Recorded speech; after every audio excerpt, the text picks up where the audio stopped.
안녕하세요.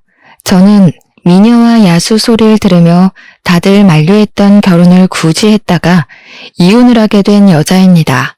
미녀라니 제 입으로 말하기가 참 민망하네요.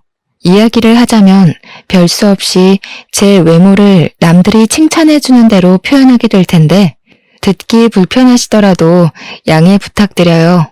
저는 살면서 못생겼다는 말을 들어본 적이 없습니다. 어떤 무리에 소속되었든 그 울타리 안에서 항상 외적인 면모가 손에 꼽힐 만큼 예쁘다는 말을 많이 들었어요. 예쁘다는 칭찬은 여자라면 다 좋아할 말이지만 그것 때문에 피해보는 경우도 적지 않게 있는데요. 제가 바로 외모 때문에 피해를 본 사람들 중 한 명입니다. 그것도 하필 결혼 과정에서요. 다들 혹시 이런 말 들어본 적 있으실지 모르겠어요.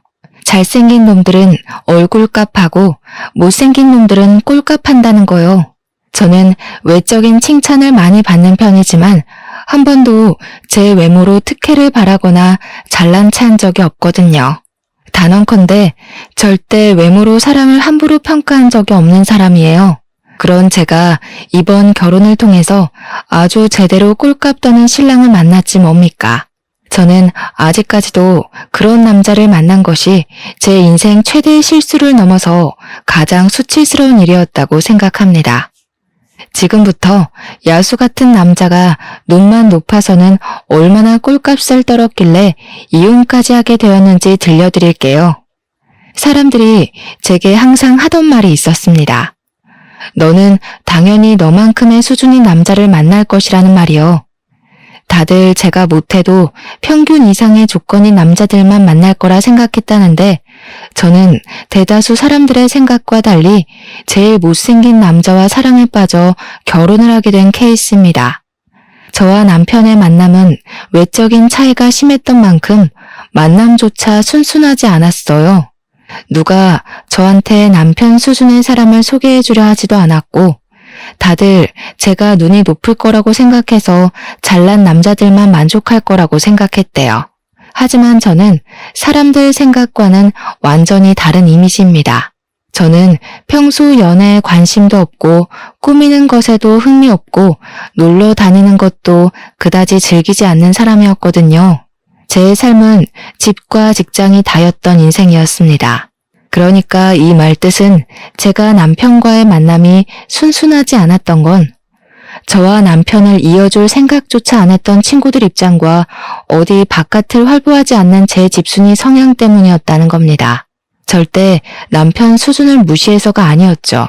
누구 하나 저한테 남편을 소개해주지도 않고 제가 또 적극적으로 남자를 찾아다닌 게 아닌데 어떻게 남편과 제가 수월하게 연이 닿아서 결혼까지 하겠어요? 제가 남편을 처음 만났던 건 친구 생일 파티 때였습니다. 중학교 동창이 생일 파티로 친구들을 초대해 외식을 한다는 얘기에 그날은 제가 퇴근하고 화장을 좀 한 뒤 그 장소로 갔었어요. 거기서 저는 친구의 친구인 남편을 처음 만나게 된 겁니다. 잘생긴 남자들한테도 별로 설렘을 못 느끼는 제가 남편 수준의 외모가 눈에 들어올 리 없었는데요. 그래서 당시 남편이 저를 어떤 눈길로 보고 있었는지도 몰랐거든요. 그런데 며칠 뒤 친구가 저한테 기함을 하면서 말해주는 겁니다.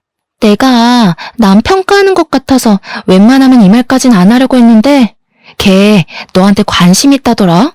대체 그런 용기는 어디서 나오는 건지. 하여튼 조심해. 나한테 관심 있다고 하는데 왜 조심해? 날 좋게 봐준 거면 고마운 일 아닌가? 뭐 이렇든 저렇든 난 이미 관심 없어. 조심해야 돼. 걔가 못생겼는데 자존심은 무지 세거든. 애가 착하긴 해도 너를 탐낼 수준은 아니야. 네가 천배만배 아까우니까 조심하라고. 친구가 새삼스레 이상한 걱정을 해주는데 그땐 솔직히 오버스럽게만 보였고 그런 경고를 쉽게 넘겨들었습니다. 당시에는 저의 방심이 자연스러운 거였어요. 남편이 저를 찾아올 리도 없었고 솔직히 따지자면 일면식도 없는 거나 마찬가지인데 뭘 그렇게까지 주의를 주나 싶기만 했죠.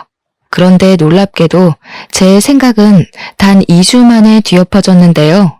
남편이 제 SNS를 뒤졌는지 호텔리어인 저의 직장을 알아내서 호텔 앞으로 찾아온 거 아니겠어요?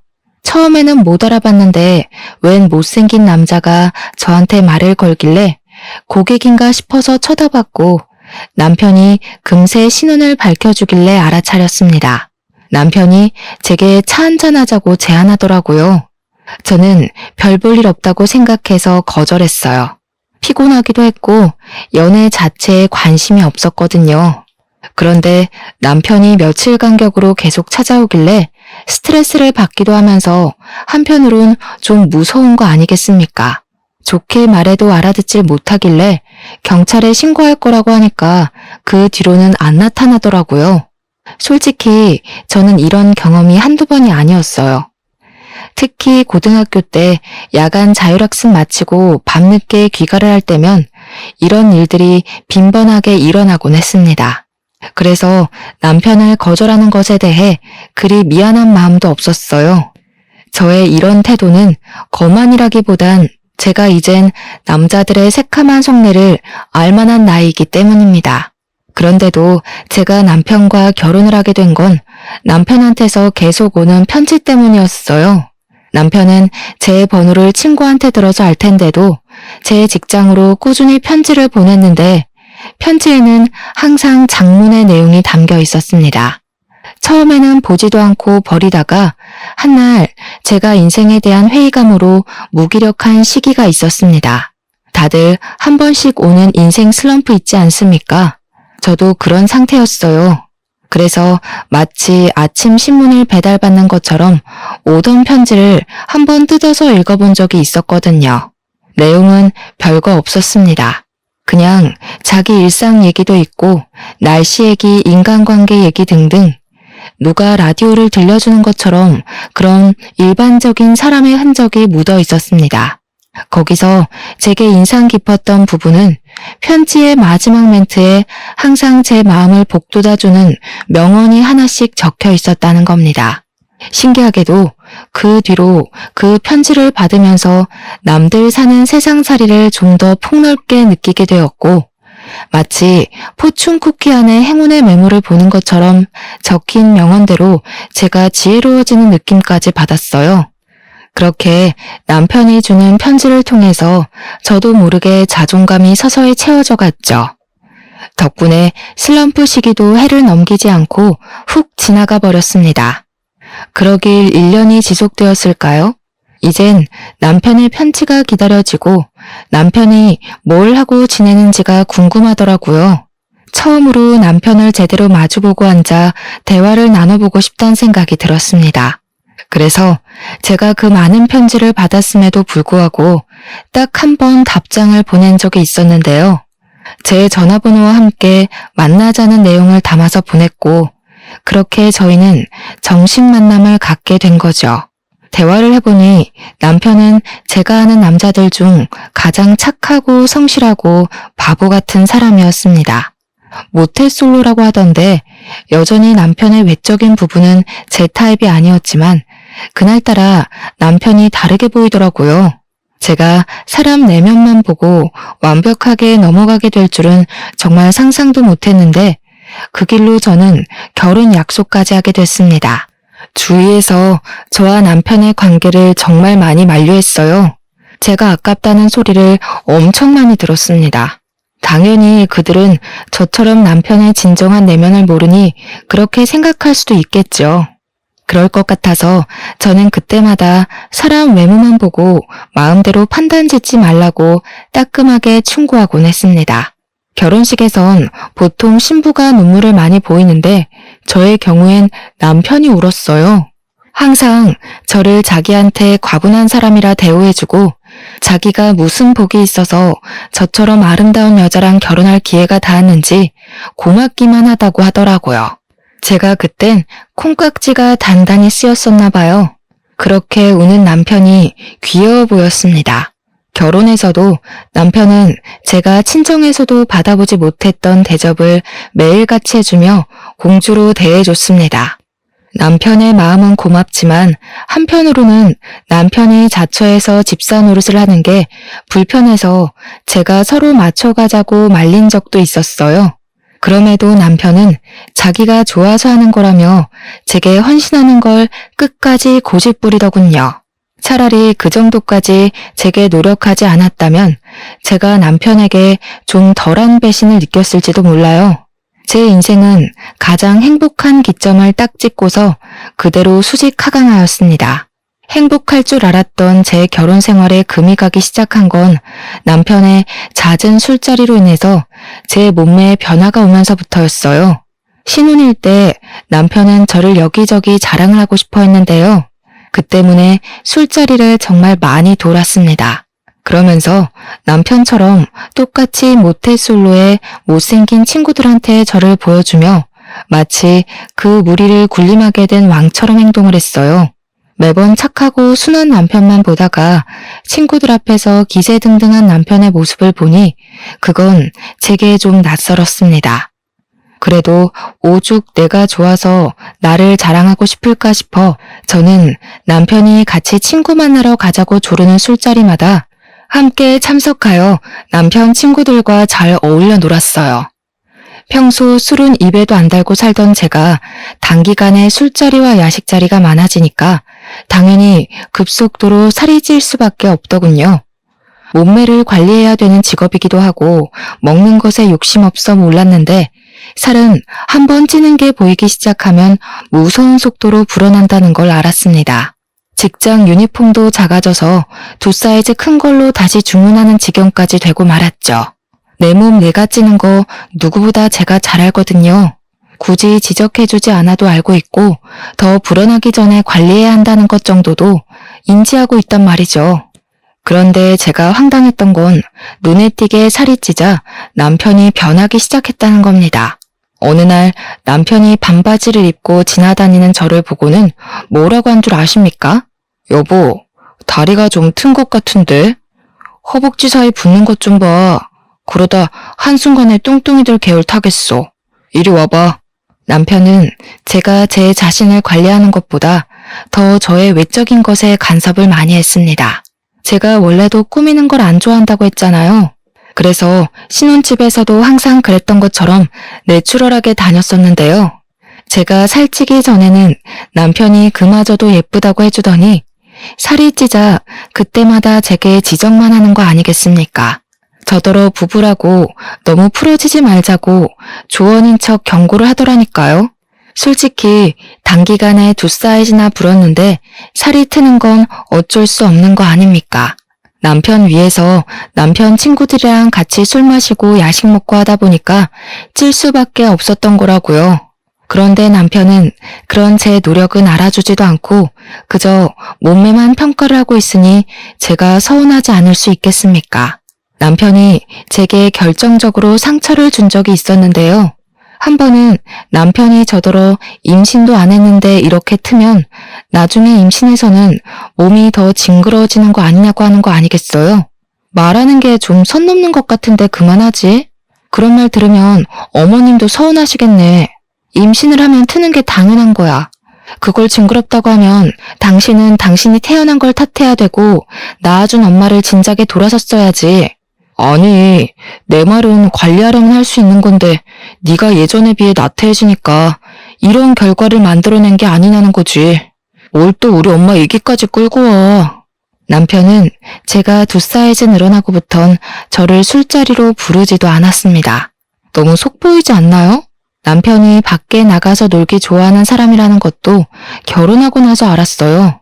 결혼식 올리기 전까지만 해도 항상 제 옆에만 꼭 붙어있던 사람이라서 그렇게 바깥을 나돌아다니는 사람이라는 것도 전혀 알 턱이 없었죠.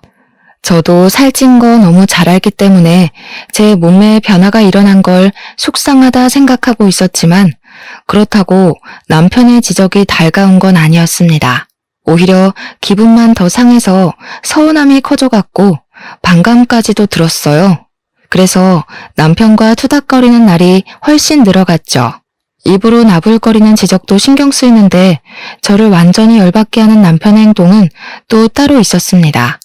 제가 남편의 지적에 불만을 표했기 때문인지 남편은 이제 입이 아닌 손으로 저를 통제하기 시작했는데요. 제가 입에 뭘 놓고만 있어도 냅다 뺏어버리기 시작하더라고요. 남편의 그런 간섭은 제가 시댁에 가서 시모랑 같이 요리하다가 간 본다고 입에 넣는 것도 포함이었습니다. 남편은 계속 제가 입에다 뭘 넣나 안 넣나 지켜보고 있었나 봐요. 남편이 제 입으로 들어갈 뻔한 시식을 확 뺏어버리자 제 손에 들려있던 그릇마저 손을 벗어나게 되었는데 플라스틱이라 다행히 그릇에는 문제가 없었지만 시모 바지가 반찬을 뒤집어 썼지 뭡니까. 어머, 괜찮으세요 어머님? 바지에 간장 다 배어서 어떡해요. 제가 치울 테니까 얼른 갈아입고 오세요. 여보, 갑자기 달려들어서 뭐 하는 짓이야. 어머님께서 피해보셨잖아. 간 보는 게 살찌는데 제일 위험한 지름길이야. 찔끔찔끔 먹고 나중에 자리에 앉아서까지 먹을 거잖아. 내가 안 말렸으면 너 오늘만 한 2kg는 쪘을 거다. 좀 그만해. 우리 사이에서의 일을 왜 어머님 앞에서까지 말씀드려. 당신 뭔 소리 하는지 알아들었으니까 그만 나가. 지금 어머님도 보고 계신데 민망하게. 엄마도 알아야지. 엄마가 보기에도 와이프 살 많이 쪘지? 엄마도 예쁜 며느리가 좋지 않아? 얘가 원래 마르고 예뻤잖아. 내가 너무 잘해줬는지 갑자기 이렇게 풀어졌다니까. 나중엔 생판 남이랑 사는 기분 들 것 같아. 당신이 매일 술자리 불러내서 그런 거 아니야. 당신 생각해서 나도 맞춰주려고 노력한 건데 그것 때문에 살찔 수밖에 없었던 걸 어쩌라고. 내 몸 내가 알아서 관리하겠다는데 왜 자꾸 간섭이야? 핑계대지 마. 나 때문에 살쪘다고? 그럼 나는 왜 처음이랑 지금이 똑같은데? 당신보다 술자리 많은 건 나야. 허구한 날 술 마셔도 결혼할 때랑 몸무게가 같다고. 근데 당신은 봐. 몇 달 전만 해도 나보다 체구 작았는데 지금은 나만 해줬잖아.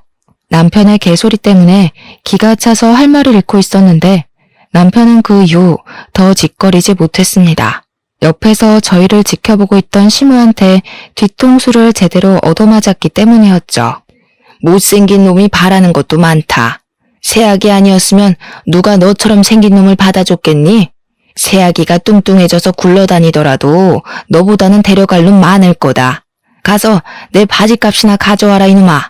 시모가 간장 양념이 다 묻은 바지를 남편 쪽으로 털면서 남편을 주방으로 쫓아냈습니다. 상견례 때부터 알았던 사실인데 시모 성격이 참 털털하더라고요. 목소리도 좀 허스키한 편이라서 솔직히 초반에는 살짝 겁도 먹었었어요. 시모 성격이 얼마나 세면 시부도 시모 옆에선 아무 말도 못하더군요. 살다 보니 알게 된 건데 시댁의 실세는 시모였더라고요. 시모가 학창시절 때도 꽤 문제 일으키는 왈가닥이었다고 하길래 시집살이 제대로 하게 생겼네 라고 생각했었습니다. 그런데 각오하고 시작한 결혼 생활은 오히려 시모 덕분에 편했어요. 제가 아내 노릇 며느리 노릇이 서툴 때면 남편과 시부가 제게 한 소리 얹기도 했는데 그럴 때마다 시모가 끼어들어서 자체적으로 필터링도 해주었습니다. 결혼 처음부터 척척박사로 잘하는 아내, 며느리가 어딨냐면서 제가 하는 모든 일에 입도 못 대게 하였어요. 그래서 저는 결혼 생활 몇 개월간 시모만을 믿고 남편의 간섭도 참아가며 위로받았던 겁니다. 시모 말로는 남편이 외동이었던 건 시부의 외모를 닮은 사람이 또 나올까 싶어서였다고 했는데 시모가 그 말을 해줄 때 웃음을 참느라 힘들었던 기억이 나요. 실례인 거 알지만 남편 못지않게 시부 또한 잘생긴 얼굴은 아니었거든요. 남편이 시부를 아주 똑 닮았더라고요. 그래도 시부는 남편과 다르게 시모기에 정말 눌려 살아서 그런지 참 점잖은 분이었습니다. 유독 남편만 제 외모를 지적하고자 안달이었는데 남편 하나만으로 충분히 스트레스를 받거든요. 그런데 남편 같은 사람이 하나 더 나타난 거 아니겠습니까? 바로 남편의 사촌동생이었습니다. 아가씨는 집에 자주 오는 건 아니었고 결혼식 때 한 번, 명절 때 두어 번 본 게 다였어요. 그렇게 긴 틈을 두고 마주하곤 했으니까 아가씨 눈에는 저의 변화가 더 눈에 확확 들어왔을 겁니다. 아무리 그래도 그렇지 아가씨랑 저는 말 그대로 10손가락 안에 꼽힐 만큼만 봤을 뿐 서로 함부로 할 만큼 가까운 사이가 아니었거든요. 그런데 아가씨가 제 몸매를 대놓고 지적을 하더라고요. 저보다 한참 어리던데 솔직히 식구라고 해도 좀 무례한 짓 아닌가요? 아, 참고로 아가씨도 못생겼습니다. 언니, 임신도 하기 전에 살쪄서 오빠가 일할 맛이 안 나겠어요. 나중에 임신까지 하면 굴러다니는 거 아니에요? 네가 봐도 그렇지. 아무도 내 말에 동감을 안 해줘서 얼마나 억울했는데.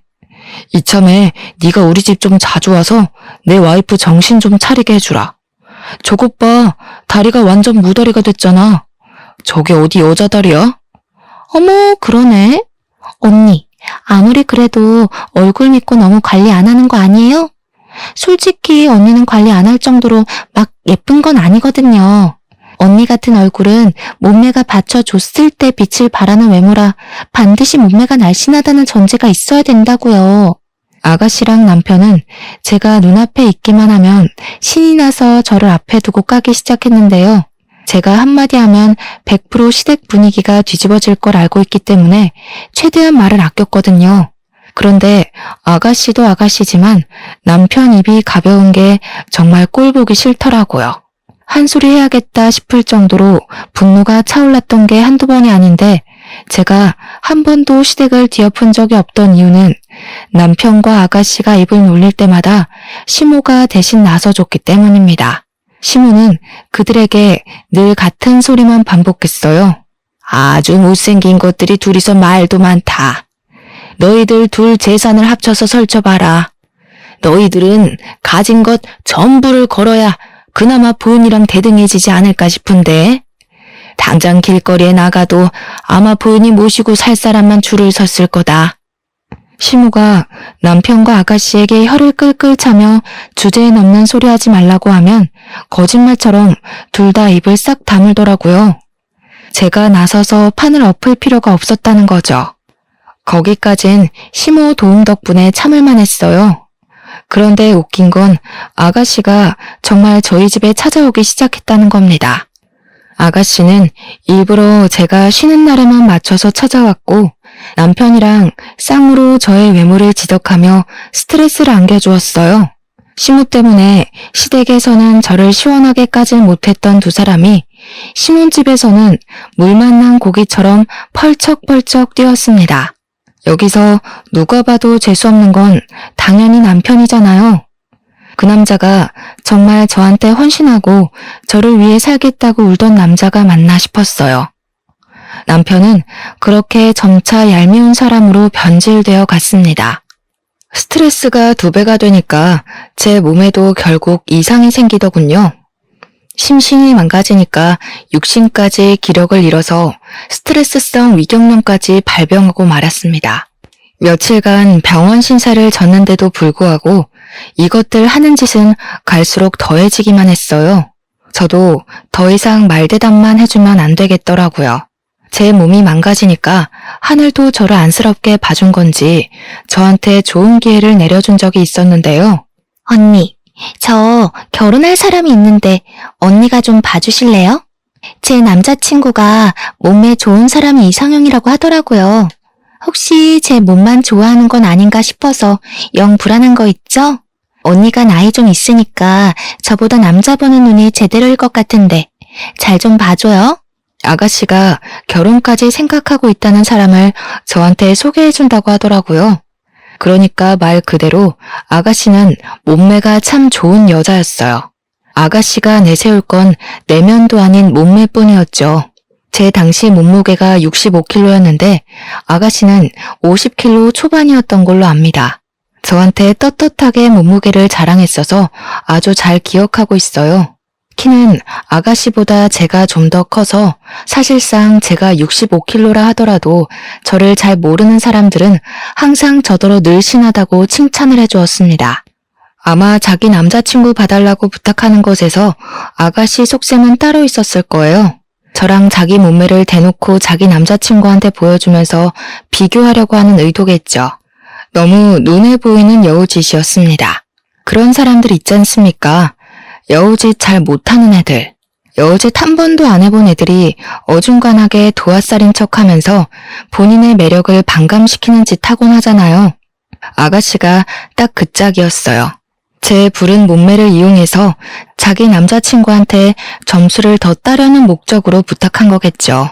그 못난 속심이 보여서 솔직히 짜증이 났지만 저는 아주 흔쾌히 수긍을 했습니다. 하늘이 주는 복수의 기회라고 생각했어요. 제가 약간의 튼살은 생겼을지라도 태생부터 군살은 별로 없는 편이었어서 들어갈 때 들어가고 나올 때 나온 라인이 약간은 남아있었거든요. 물론 결혼 전보다는 못했지만요. 그래서 아예 작정하고 처녀 때처럼 꾸며서 나갈 생각으로 아가씨 제안을 허락했던 것입니다. 눈에는 눈, 이에는 이가 얼마나 무서운지 그 어린 아가씨한테 알려주고 싶더군요. 저는 일할 때도 피부와 속눈썹 화장만 했었는데 영상을 보고 배우기까지 하며 메이크업에 힘을 줬습니다. 아가씨가 분홍빛 화장을 자주 하더라고요. 도화살인 척하면서 말입니다. 그래서 저도 분홍빛 계열로 메이크업을 했죠. 안 그리던 아이라인까지 그렸고요. 남자들이 환장한다는 기다란 흑색 생머리까지 했습니다.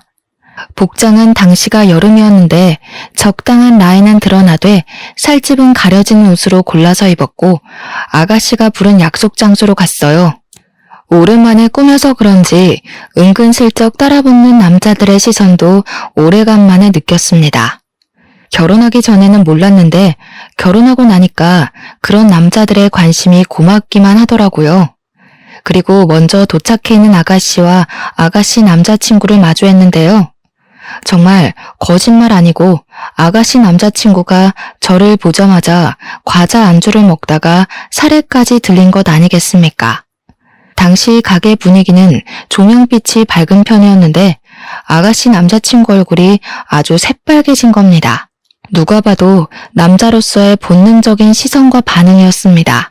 그보다 아가씨 표정이 아주 볼만했어요. 당시 기억으로는 아가씨도 꽤나 힘을 주고 온 차림새였던 걸로 압니다. 그럼에도 불구하고 얼굴이 못생기니까 그만한 태가 잘 안 살더라고요. 아가씨는 제가 집에서처럼 후줄근하고 꾀지지하게 나올 거라 생각했나 봐요. 제가 너무 펑퍼짐한 옷만 입고 다녀서 제 몸에 군살이 있는지 없는지도 몰랐겠죠. 아가씨는 저를 한참이나 훑어보면서 자기 남자친구의 시선 처리를 신경 썼습니다. 제가 오자마자 찬물이 확 끼얹어진 분위기였는데 속으로 좀 고소하더라고요. 내가 살이 쪄도 너는 나한테 안 된다는 걸 아가씨한테 보여준 셈이라서 정말 쌤통이었습니다. 제가 사근사근 웃을수록 아가씨 표정은 급격하게 썩어갔어요. 그리고 대화하는 내내 아가씨 남자친구는 저를 잘 못 쳐다봤습니다. 저의 예전 경험을 빌어 해석해봤을 때 그건 분명 호감의 태도였죠. 제가 웃을 때마다 아가씨 남자친구가 한 번씩 넋놓는 표정을 지었는데 그때마다 아가씨가 짜증을 내는 바람에 제게서 시선을 거두길 반복했어요. 그뿐만 아니라 제가 말을 걸 때도 아가씨 남자친구는 얼굴이 쉽게 빨개졌습니다. 아가씨 남자친구는 제 남편처럼 그렇게 잘난 남자는 아니었어요. 딱 아가씨 수준에 만날 것 같은 그 정도의 남자였죠. 그날 약속 자리는 완벽한 저의 승리로 마무리되었습니다. 제가 외모로 자랑질하는 걸 좋아하는 사람이 아닌데 남편이랑 아가씨한테는 이렇게까지 해서라도 보여줘야겠더라고요. 아가씨 남자친구분 괜찮아 보이네요. 요즘 말 한마디 할 때마다 얼굴 빨개지는 사람 드문데 아주 순수하신 것 같아요. 오히려 아가씨께서 복받은 거일 수도 있어요. 결혼 긍정적으로 생각해 보세요. 언니, 일부러 이러고 나왔죠? 저랑 남자친구 사이 방해하려고 갑자기 안 하던 화장을 왜 하는데요? 내 남자친구랑 소개팅하는 것도 아니고 언니가 왜 이렇게까지 치장하고 나와서 우리 사이 방해하는 거냐고요. 방해요? 저는 아가씨 남자친구니까 단정하게 이해를 갖췄을 뿐이에요. 제가 이렇게 나왔다고 둘 사이가 방해되는 거면 그 남자친구분이 아가씨 별로 안 좋아하는 거겠죠.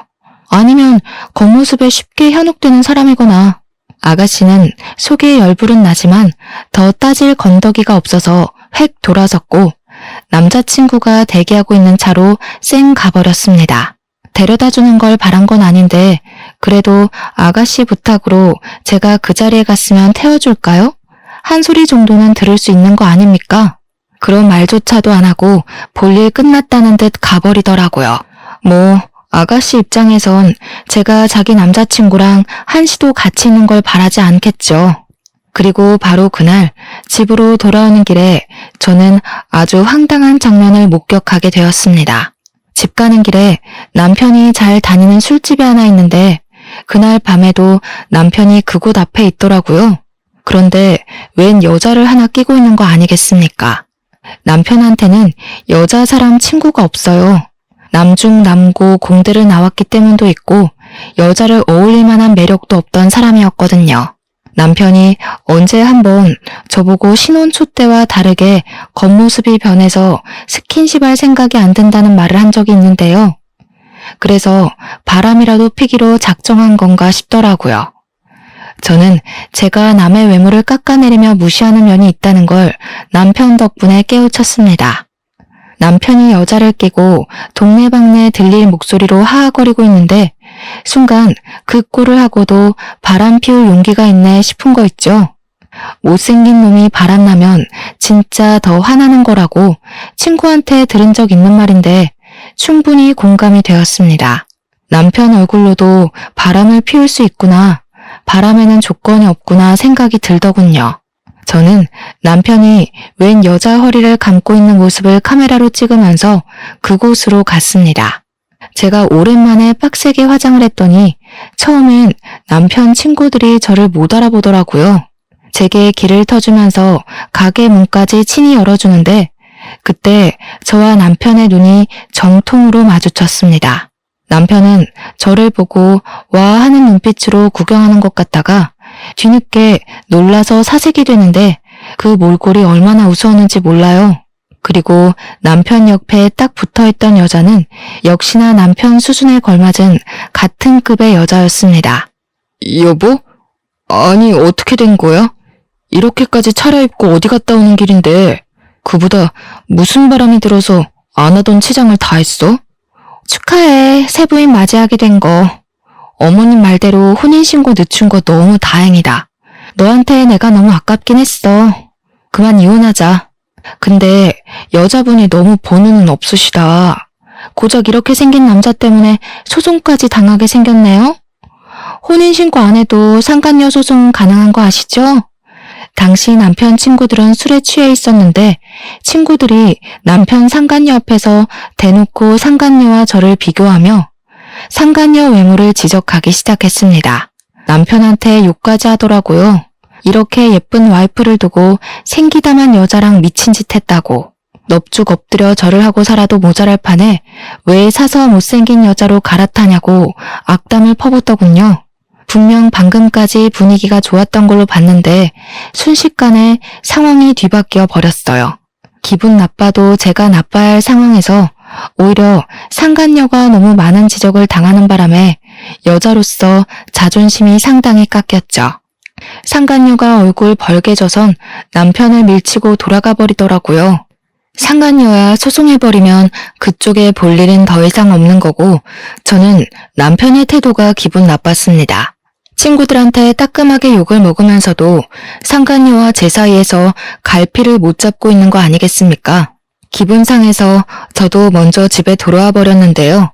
양심은 있는지 남편이 저를 급하게 뒤따라왔더라고요. 저를 붙잡더니 하는 말이 뭔 줄 아시나요?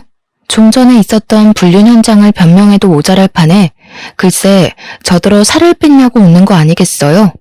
이 와중에 그저 외적인 것만 언급하는 남편이 재수없어서 저는 들고 있던 가방으로 남편 머리통을 후려쳤습니다.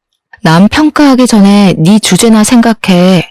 평생 여자 못 만날 팔자 구제해줬더니 아주 꼴값을 떨고 자빠졌다.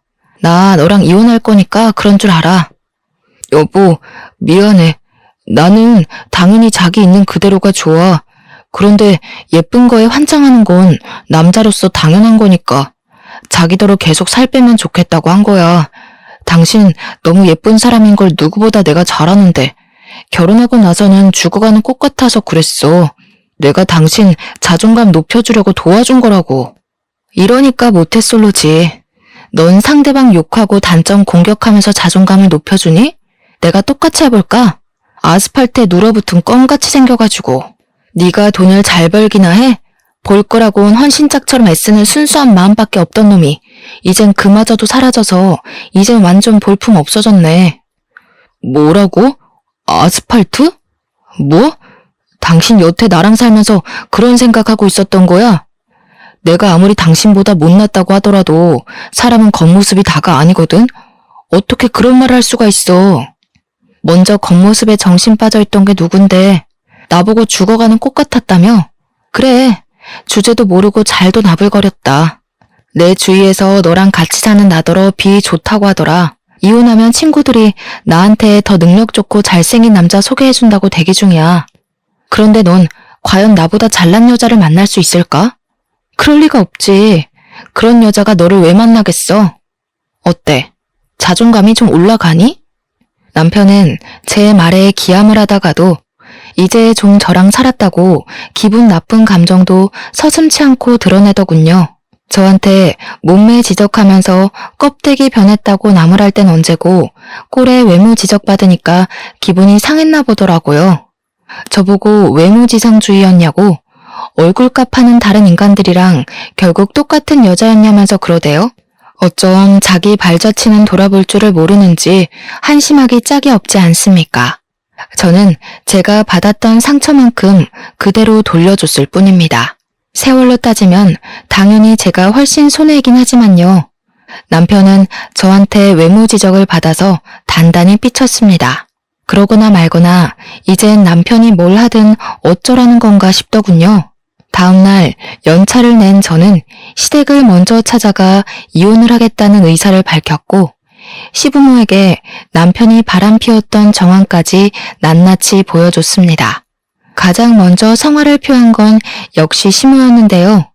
남편이 이혼하겠다는 저를 쫓아와 곁에서 내내 불안해하고 있었거든요. 그런데 제 얘기가 끝나자마자 시모가 당장 들고 일어나 남편의 등짝을 패는 거 아니겠습니까? 남편에겐 해명의 기회조차 주지 않았습니다. 이런 멍청한 놈, 너는 네 복을 네가 들고 찬 거다 이놈아. 네가 어디 가서 보윤이 같은 여자를 만날 수 있겠냐? 아유 속 터져. 보윤이처럼 착하고 예쁜 애가 또 어디 있다고. 내가 이런 것도 자식이라고 미역국을 먹었네. 솔직히 시모가 저를 좀 많이 예뻐해 주셨습니다. 외면이든 내면이든 상관없이 저를 늘 칭찬해 주던 분이셨어요. 그 때문에 저도 시모를 굉장히 잘 따랐고요. 그렇게 시모와 잘 지내던 제가 이제 그만 이 집을 나가겠다고 하니까 시모가 속상하고 마음이 안 좋았나 봅니다. 진심으로 아들을 탓하면서 한숨을 계속 쉬더라고요. 그럼에도 불구하고 제 결정을 존중해준 시모 덕분에 저는 손쉽게 이혼을 할 수 있었어요. 남편과 나란히 도장을 찍고서 저는 상간녀 소송까지 바로 진행을 하였죠.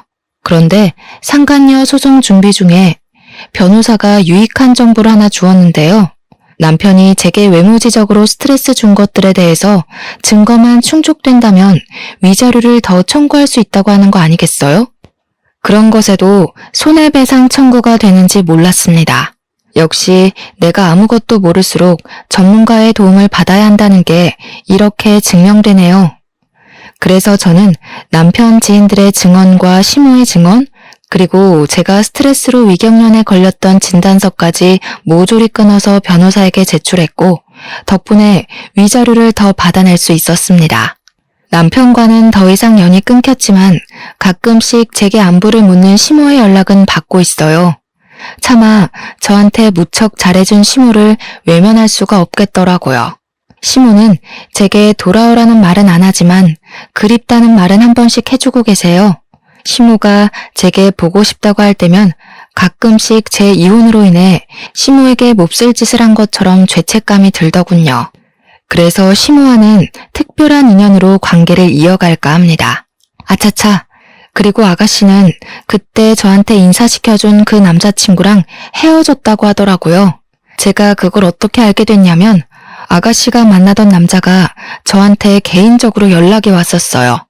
어떻게 제 번호를 알아냈는지 모르겠는데 아무렴 아가씨가 직접 알려줬을 리는 없으니까 혹시 아가씨 휴대폰을 좀 뒤져본 게 아닌가? 일단 그 정도로만 추측을 하고 있습니다. 어쨌든 그 남자는 저보다 7살이나 어린 남자인데요.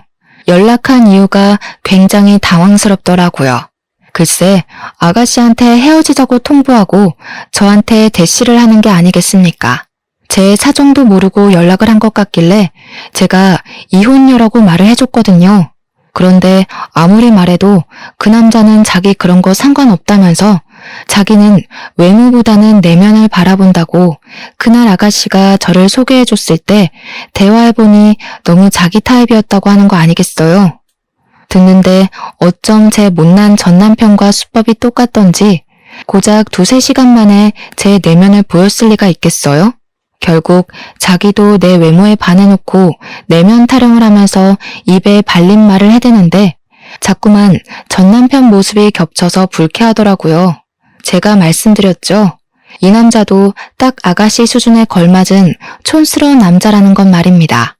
저한테 내면 타령하면서 매달리는데 한숨밖에 안 나오더군요. 그냥 차단 박으려고 했는데 과거에 저한테 막말하던 아가씨가 떠올랐지 뭡니까. 유일하게 아가씨한테만 별 타격을 못 주고 이혼해버렸는데 마지막 피 한 방울까지 제대로 빨아먹어주고 싶더라고요. 그래서 그 남자애가 연락 온 거 전부 캡처해서 아가씨한테 전송해버렸습니다. 아가씨가 곧바로 전화가 오길래 받지도 않고 끊었더니 제가 받을 때까지 미친 듯이 연락을 해대더라고요. 벼랑간 더 이상은 제 손밖을 벗어난 일이라 생각하고 남자애랑 아가씨 둘이서 잘 해결하길 바랄 뿐으로 손 털어버렸네요. 그리고 저는 현재 이혼녀지만 당당하게 살고 싶어서 다이어트를 열심히 했어요. 식사량만 줄였더니 바로 5kg가 빠져버리더군요. 이 기회에 아예 몸을 제대로 만들고 싶어서 헬스장까지 등록했고 운동하다 보니까 새로운 곳에 재미까지 들려버리고 말았죠. 1년 동안 개인 운동 다니면서 트레이너의 추천으로 지금 피트니스 대학에 나갈 준비 중에 있습니다. 한 번도 도전해보지 않았고 감히 상상도 못해본 길인데 하루하루 준비해 가는 날이 알차고 힐링도 많이 되더라고요. 마치 제2의 인생이 시작된 기분이랄까. 아마 제가 아이가 없었기 때문에 아무 일 없던 것처럼 싱글로 빠르게 복귀할 수 있지 않았나 싶습니다. 다른 사연들 보니까 아이 때문에 이혼을 하고도 고충을 겪는 분들 꽤 되시더라고요. 홀로 아이를 키우다 보니 사회적 억압도 2배, 책임감도 2배, 스트레스도 2배가 아닙니까? 저도 저지만 사실 그런 분들이 정말 대단하고 존경스러운 여성분들이 아닌가 싶어요. 어떻게 그런 걸 다 이겨내고 앞으로 전진할 수 있는 건지, 희망을 꿈꿀 수 있는 건지 놀랍기만 하네요. 그런 게 엄마들만이 가질 수 있는 초능력인 걸까요? 그리고 제가 사연을 쓰는 동안 외적인 비하 발언을 많이 할 수밖에 없었는데요. 전 남편의 가벼운 행실을 참기만 할 수가 없어서 저도 모르게 똑같이 행동을 해버렸어요. 그 부분은 반성하고 있고 어디 가서 함부로 남의 겉모습만 보고 판단하지 않도록 저를 끊임없이 돌아보고 있습니다. 제게 피해를 주는 발언에 맞서는 게 아니라면 앞으로도 쭉 외모 평가는 할 생각이 없습니다. 계속 조심할 거고요. 어찌 보면 별일 아닌 걸로 이혼을 했다고 생각할 수도 있겠지만 저는 제 자존감을 지키고 싶었어요. 저를 함부로 대하는 사람과 평생을 함께할 자신이 없어서 그만 이혼이란 길을 선택한 것이니 제 결정에 후회는 하지 않습니다. 가벼운 선택을 했다고 보진 말아주셨으면 좋겠어요. 다들 나를 지키는 방법은 많고도 다양한 거잖아요? 그만 제 사연을 마무리하도록 하겠습니다. 안녕하세요. 저는 서울에서 크고 유명한 유치원에서 유치원 교사로 근무하고 있는 20대 후반의 여성입니다. 전 유치원 교사라는 저의 직업에 매우 만족하고 있어요. 아이들은 재고 따지는 것을 몰라서 제가 1만큼의 관심을 제공하면 10만큼의 사랑을 듬뿍 줘요. 그뿐만이 아니라 제가 늦잠 자서 거지 같은 옷을 입고 머리가 산발이 돼서 출근해도 외향적인 모습들보다는 저 자신 그 자체를 좋아해줘요. 이렇게 순수하고 해맑은 아이들의 눈에서 세상을 바라보면 어려운 일이 쉽게 풀리기도 하고 힘든 일도 재미있는 일로 변하곤 하죠. 이러한 천사들과 함께 시간을 보내며 행복하기만 살던 제게 아주 기막히고 황당한 일이 벌어졌는데 제 사연 한번 들어보세요. 사실 저는 얼마 전까지만 해도 결혼을 앞둔 예비 신부였어요. 저의 예비 남편은 유아 체육 특강 강사였어요. 제가 근무하고 있는 유치원은 일주일에 한 번씩 외부에서 특강 강사가 와서 체육 특강을 해요. 우리 유치원은 체육 특강 시간이 되면 아이들도 선생님도 너무 좋아해요. 아이들은 매일 보던 선생님이 아닌 새로운 선생님과 마음껏 뛰어놀 수 있으니 좋고, 선생님들은 특강 선생님이 아이들과 신나는 시간을 보내주시니 수업에 대한 부담감이 줄어들어서 좋아요. 게다가 체육 특강은 여자들만 있는 유치원에 남자 선생님이 오시니 뭔가 기분 전환도 되고 약간은 설레는 그런 시간이에요. 예비 남편이 진행했던 체육 특강은 아이들의 신체를 더 많이 움직이게 하려고 미니 허들이나 뜀틀과 같은 큰 체육 교구를 펼쳐놓고 진행돼요. 그러다 보니 수업 준비와 마무리를 하는데 시간이 꽤 많이 필요하여 막내인 제가 강사가 오면 함께 수업 준비도 하고 뒷정리도 도와주고 했었어요. 사실 저는 보조 담임이라 제가 잠시 자리를 비워도 주 담임 선생님이 아이들을 봐주실 수 있기에 저는 아이들도 보면서 유치원의 잡다한 업무들을 담당하고 있었거든요. 하루는 언제나 그래왔듯이 체육 특강을 마치고 예비 남편과 저 둘이 강당에 펼쳐진 체육 교구들을 정리하고 있었어요. 한창 정리하는데 갑자기 예비 남편이 제게 다가오더니 명함을 주었어요. 이게 뭐냐고 하니 자기 명함인데 물어볼 것이 있으니 이 번호로 전화달라고 기다리겠다고 하더라고요. 무슨 일인가 싶어 그날 퇴근하며 바로 전화했더니 아주 중요한 이야기라며 만나서 얘기하자는 거예요. 그래서 집 근처 카페로 오라고 했어요. 카페에 가니 예비 남편도 주차하고 올라오고 있더라고요. 같이 카페로 들어가서 나란히 서서 주문을 하다가 힐끗 봤는데 평소처럼 운동복이 아닌 깔끔한 셔츠에 슬랙스 바지를 입고 나왔어요. 그런데 키도 크고 몸도 좋아 보이는 것이 사람이 달라 보이더라고요. 우리는 생과일 주스 2잔을 주문한 뒤 창가 자리로 앉았어요. 중요한 일이 무엇이냐고 물으니 우리 유치원 아이들 이야기만 주저리 하더라고요. 이야기를 들으며 이것이 중요한 이야기인가 싶더라고요. 이 사람 뭐지 하는 생각이 드는 순간 갑자기 이 아이들은 종일 저랑 같이 있어서 좋겠다는 거예요. 무슨 뜻이냐고 했더니 아이들과 순수하게 웃는 모습이 참 예쁘다며 애인이 없다면 한번 진지하게 만나보고 싶다는 거예요.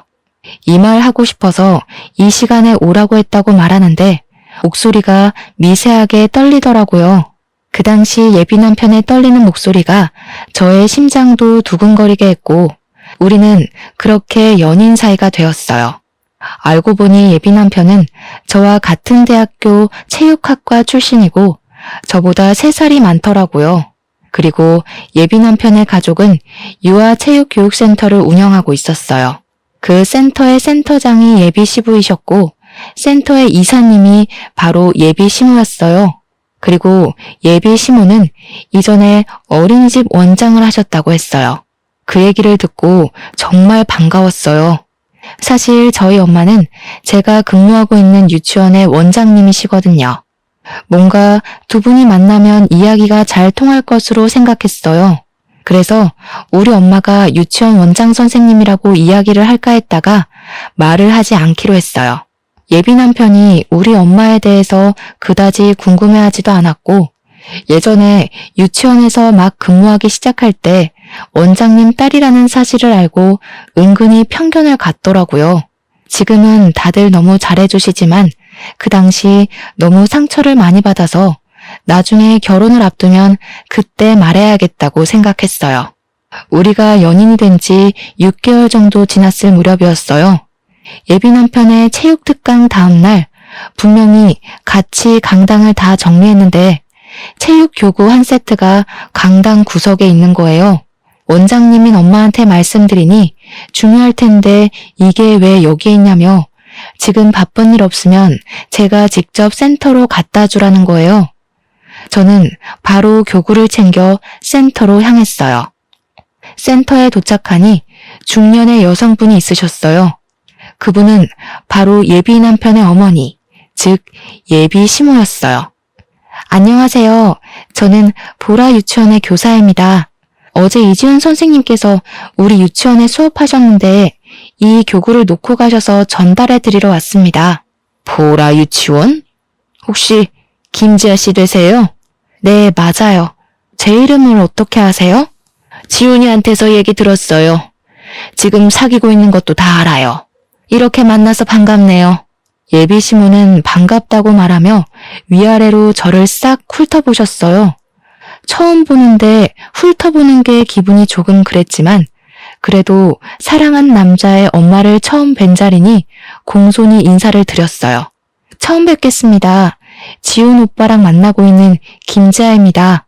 그런데 우리 지훈이가 지아씨 얘기할 때 센스도 있고 성격도 좋다던데 옷 입는 센스는 좀 별로네? 제 옷이요? 제 옷이 좀 그런가요? 무슨 뜻으로 그런 말씀을 하시는 것인지 잘 모르겠어요. 지훈이가 얘기하는 거 들었을 때는 옷도 잘 입고 잘 꾸미고 그럴 줄 알았는데 아닌 것 같아서. 보육교사면 학부모도 만나고 해야 하는데 옷을 좀 잘 입어야 하지 않나? 사실 제가 아직 보조교사라서 학부모를 직접 만날 일이 거의 없어요. 그리고 아무래도 아이들과 몸으로 많이 놀다 보니 저도 모르게 예쁜 옷보다는 편한 옷을 입게 되더라고요. 하긴 애들이랑 놀려면 편한 옷이 좋긴 하지. 아무튼 이거 교구 직접 갖다 줘서 고마워요. 센터에서 인사하고 나오는데 처음 보는 자리에서 예비 시모가 제가 입은 옷에 대해 이러쿵저러쿵 얘기하는 것에 대해 기분이 썩 좋지 않더라고요.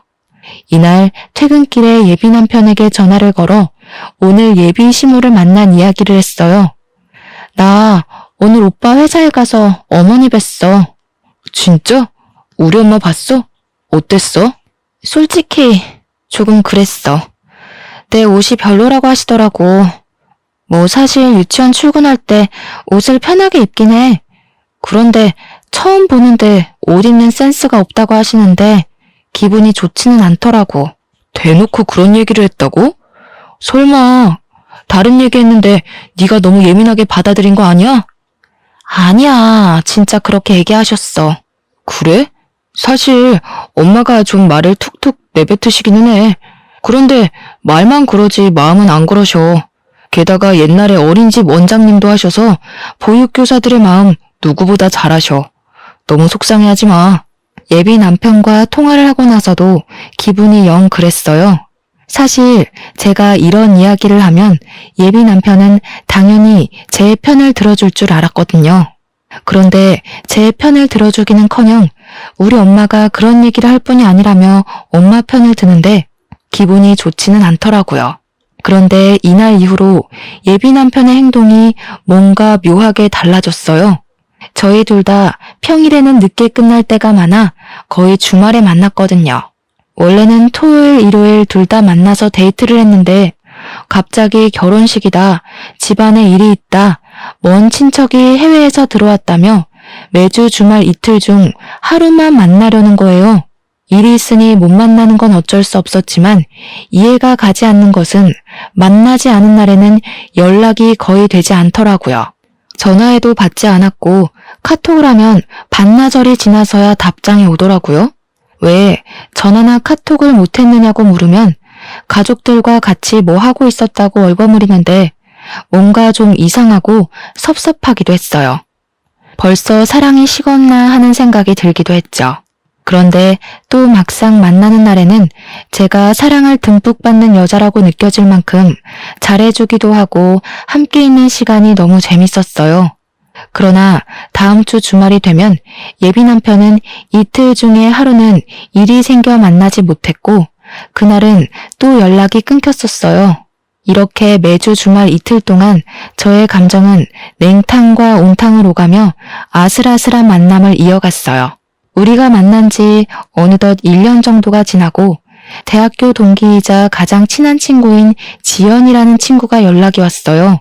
결혼식 날짜를 잡았다고 청첩장을 주겠다며 주말에 만나자고요. 저는 당연히 알겠다고 하고 약속한 주말이 되어 오랜만에 지연이를 만났어요. 일상 이야기를 한창 하다가 지연이가 제게 만나는 사람이 없냐고 물어보더라고요. 저는 유아 체육특강 강사이고 우리보다 3살 위인 같은 대학교 선배라고 하며 예비 남편과 찍은 사진을 보여줬어요. 그런데 사진을 보던 지연이가 고개를 갸우뚱하는 것이 아니겠어요? 이상하다. 이 사람 어디서 본 것 같은데. 어디서 봤더라. 서울에서 유명한 체육특강 센터의 강사니까 유치원이나 어린이집에서 특강 강사로 봤을 수도 있지. 나는 유치원 행정실에 있어서 특강 선생님들 만날 일이 없는데. 근데 분명히 어디서 봤는데. 아! 예진이 남자친구. 엥? 최예진? 예진이 남자친구라고? 무슨 말도 안 되는 소리야. 사진 잘 봐봐. 사실 저와 지연이 예진이는 대학교 때 삼총사라고 불릴 만큼 꼭 붙어 다녔어요. 그렇게 졸업 후 저와 지연이는 서울의 유치원으로 취업을 하고 예진이는 경기도의 유치원으로 취업을 하면서 만나기 어려워지더니 요새는 연락을 거의 안 했던 친구예요. 아니야, 확실해. 얼마 전에 지나가는데 저기서 예진이가 누군가와 팔짱 끼고 걸어오더라고. 반가워서 나도 인사를 했지.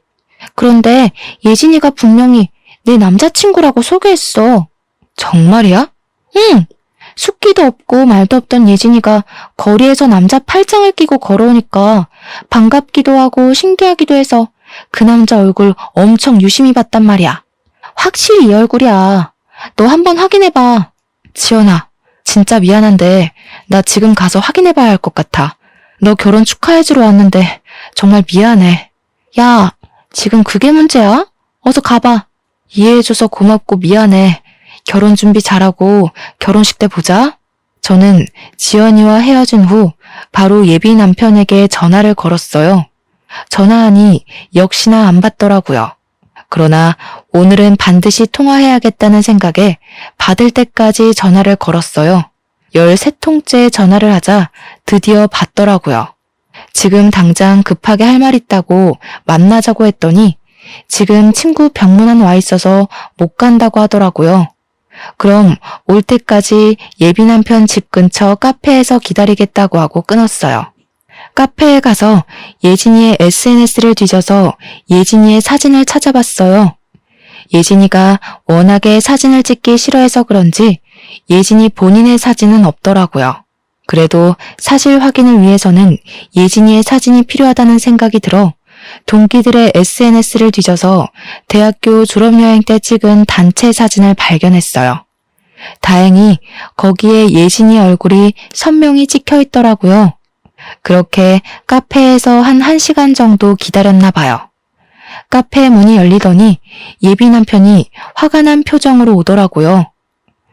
무슨 급한 일인데 이렇게 불러내? 퉁명스럽게 말하는 예비 남편에게 저는 예진이의 얼굴만 크게 확대해서 보여줬어요. 예비 남편은 매우 당황하는 표정을 짓더라고요. 오빠, 얘 알아? 얘? 얘가 누군데? 나 몰라. 예비 남편은 말로는 모른다고 했지만 불안해하는 표정을 보니 아는 것 같았어요. 정말 모른다고? 응. 내가 예진이를 어떻게 알아? 예진이? 난 얘 이름 말한 적 없는데. 아는 사람인가 보네? 예비 남편은 너무 당황한 나머지 제가 말하지도 않은 예진이의 이름을 말하더라고요. 예비 남편은 뭔가 아차 싶었는지 아무 말도 못하고 고개만 푹 숙이고 있었어요. 나 오늘 대학교 친구를 봤는데 내가 만나는 사람 있다고 오빠 사진을 보여줬어. 그런데 친구가 하는 말이 예진이가 오빠랑 팔짱을 끼고 가는 것을 봤다는 거야. 이거 어떻게 된 거야? 그러니까 어떻게 예진이를 알고 왜 팔짱을 끼고 다녔는지 우물쭈물하지 말고 솔직히 말해봐. 사실 예진이가 소망유치원 선생님이잖아. 그 소망유치원은 우리 엄마의 지인이 원장님으로 계시는 곳이거든. 예진이가 근무하는 유치원도 알아? 참나. 일단 들어봐. 소망유치원 원장님이 우리 엄마한테 전화해서 자기 원에 너무 좋은 보육교사 있다고 한번 만나보라고 하시더라고. 우리 엄마는 또 그 말에 거절 못하고 한번 나가보라고 해서 몇 번 밥만 먹었어. 뭐? 그럼 어머니한테 지금 나랑 만나고 있으니 안 나가겠다고 말씀드리면 되잖아. 얘기했지. 근데 엄마는 그래도 지인이 생각해서 소개해준다는데 안 나가면 예의가 아니라며 지아랑 결혼한 것도 아니고 한번 나가서 밥만 먹고 오라고 그러더라고. 엄마의 체면도 있고 해서 쉽게 거절할 수가 없었어. 그래? 그럼 100번 양보해서 예진이랑 처음에는 그렇게 밥 먹었다고 쳐. 그럼 식사 자리에서 예진이한테 만나고 있는 사람 있는데 이러한 상황이라서 어쩔 수 없이 나왔다고 얘기하고 그 뒤로 안 만났으면 되잖아. 왜 굳이 팔짱까지 낀 거야? 처음엔 밥만 먹고 헤어졌지. 그런데 자꾸 만나자고 연락이 오더라고. 그런데 매몰차게 못 만나겠다고 할 수 없었던 게 소망유치원 원장님이 경기도권 유치원에 우리 회사 체육 특강을 많이 소개해 주셨거든. 그래서 요즘에 경기도권 유치원에서 특강을 해달라고 많이 오고 한단 말이야. 이런 상황에서 거절하면 우리 회사도 조금 곤란해질 것 같아서 그래서 예진이랑 더 만나고 팔짱까지 끼고 걸어 다니셨겠다? 팔짱은 걔가 일방적으로 낀 거야. 나는 마음에도 없었다고. 기가 막혀서 정말 말이 다 안 나온다. 어찌됐든 내가 다 잘못했어.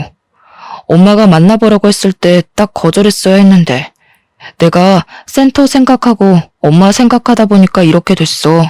정말 미안해.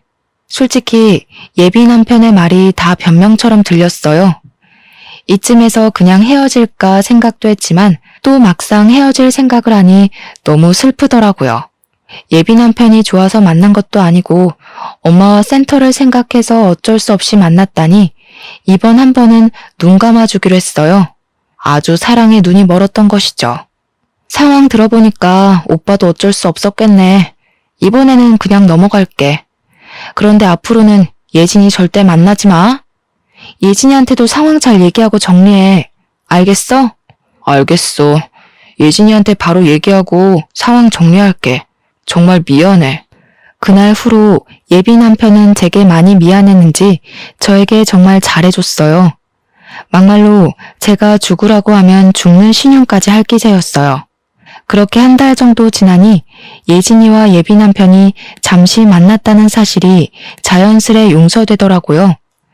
뭐 서로 좋아서 만난 것도 아니고 상황이 어쩔 수 없었던 것이잖아요. 이제 그 일도 잊고 행복하게 만남을 유지하던 어느 날이었어요. 지아야, 이젠 토요일마다 우리 만나지 못할 것 같아. 왜? 무슨 일 있어? 사실 다음 주부터 토요일에 문화센터 특강 잡혔어.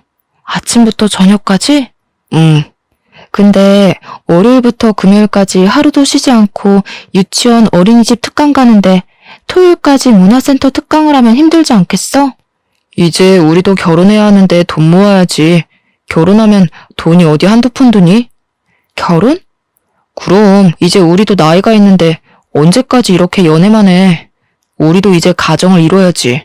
알겠어. 아쉽지만 어쩔 수 없지 뭐. 나도 돈 착실히 모아두고 있을게. 오빠, 너무 무리하지 마. 알았어. 걱정하지 마. 그리고 우리 엄마가 너 보고 싶다는데 혹시 내일 시간 돼? 내일? 이렇게 갑자기? 그냥 아들이 만나는 사람이 어떤지 궁금해서 그러는 거니까 너무 어렵게 생각하지 마. 너무 갑작스러운 제안이었지만 그래도 이제 결혼도 생각해야 하고 예비 남편의 가족들이 궁금하기도 해서 다음날 바로 예비 남편의 집에 가기로 했어요. 어서 와요. 지훈이한테 이야기 많이 들었어요. 예쁘게 봐주셔서 감사합니다. 과일 좀 사왔어요. 집에 과일도 많은데 어쨌든 사왔으니 잘 먹을게요. 고마워요. 예비 시부는 어서 오며 반갑게 맞이해 주셨지만 예비 시모는 뭔가 불만이 가득한 표정으로 저를 바라보셨어요. 편하게 먹으라고는 하지만 전혀 편하지 않았던 식사가 마치고 제가 사온 과일과 커피를 마시는데 예비 시모가 계속 저를 위아래로 훑어보시더라고요. 지아씨 부모님은 뭐 하세요? 저희 아버지는 중소기업에 다니시고 저희 엄마는 보라 유치원 원장님이시라고 말하려는데 예비 시모가 말을 가로막았어요. 중소기업? 중소기업이면 돈 얼마 못 버시겠네? 그래도 생활에 부족하지는 않게 월급 많이 받으세요. 그래봤자 중소기업 월급이 거기서 거기지 뭐. 그래서 그런가 지아씨는 예전에 센터에서 처음 봤을 때도 옷이 좀 그러더니 오늘도 그러네. 난 그래도 예비시댁에 처음 인사 오는 자리인데 백화점 명품 옷은 아니더라도 좀 좋은 옷 입고 올 줄 알았는데. 사실 제가 패션에 별로 크게 관심이 없어요. 그래서 꾸밀 줄도 잘 모르고요. 그래도 여자인데 좀 꾸미고 다녀야지. 안 그래? 그러다가 나중에 남편이 바람나면 어쩌려고. 엄마, 난 그래도 지아 자체가 좋아서 바람 안 펴. 지아가 결혼해서 주름살이 자글자글해져도 주름살마저 사랑할 거야. 지금이야 한창 뜨거울 때니까 그러고. 젊은 애가 시댁이 될지도 모르는 집에 처음 오는데 집에 있던 옷을 입고 온다는 게 말이 되니? 없어 보이게. 사실 오늘 이 자리가 편한 자리는 아니잖아요. 그래서 안 그래도 불편한데 괜히 새 옷 사서 입고 더 불편하게 경직돼서 있는 것보다는 집에 있는 가장 편하고 깔끔한 옷을 입고 오는 게 더 좋아 보일 것 같아서 이렇게 입은 거예요. 그래, 일단 알았다. 근데 그래도 아버지가 중소기업에 다니시는 게 조금 걸리네. 노후 준비는 제대로 되셨는지 몰라. 사실 저희 아빠 중소기업이기는 하지만 그 기업의 초창기 멤버예요. 사장님께서 저희 아버지를 절대적으로 믿고 신뢰하고 계시죠. 사장님은 저의 돌잔치 때도 오셔서 함께 사진 찍으시고 얼마 전에도 우리 집에 오셔서 같이 식사하시고 잠도 주무시고 가실 정도로 매우 친해요. 그래서인지 월급도 항상 두둑히 챙겨주셔서 지금은 어지간한 대기업 이사만큼 월급을 받으세요. 저희 엄마가 운영하는 유치원은 정원이 300명이나 되고 이 동네에서 가장 크고 유명해요. 투명하고 정직한 운영으로 입소문이 자자해서 아기가 태어날 때부터 대기를 걸어놔야지 4살 때 겨우 입학할 수 있을 정도예요. 그러니 저희 엄마 역시 어지간한 중소기업 사장님만큼의 돈을 벌고 계세요. 첫 만남에 이런 이야기 주저리 하기 그래서 간단하게 얘기한 것뿐인데 중소기업이라는 말만 듣고 우리 집은 경제적으로 많이 부족한 것처럼 말씀하시니 기분이 좋지 않더라고요.